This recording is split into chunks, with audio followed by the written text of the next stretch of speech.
Skill development కేసులో ఆంధ్రప్రదేశ్ ముఖ్యమంత్రి నారా చంద్రబాబు నాయుడుకు భారీ ఊరట లభించింది. ఈ కేసులో ఆయనతో పాటు మరో 36 మందిపై నమోదైన క్రిమినల్ కేసును విజయవాడలోని ఏసీబీ ప్రత్యేక న్యాయస్థానం సోమవారం కొట్టివేసింది.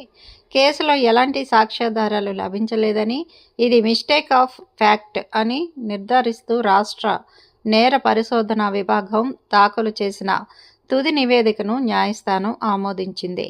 ఈ నిర్ణయంతో నిందితులపై ఉన్న అభియోగాలన్నీ రద్దయ్యాయి. గత ప్రభుత్వ హయాంలో ఇదే కేసులో 2023 సెప్టెంబర్ 9న చంద్రబాబు నాయుడును సిఐడి అధికారులు అరెస్ట్ చేసిన విషయం తెలిసిందే.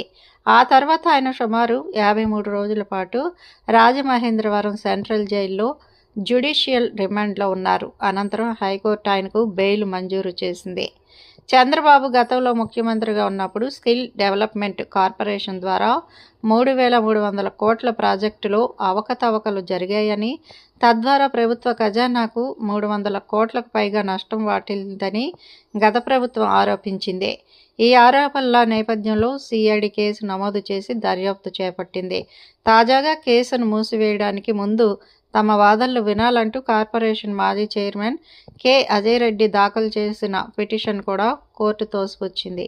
సిఐడి నివేదిక సంతృప్తికరంగా ఉందని భావించిన న్యాయస్థానం కేసును పూర్తిగా మూసివేస్తూ ఉత్తర్వులు జారీ చేసింది.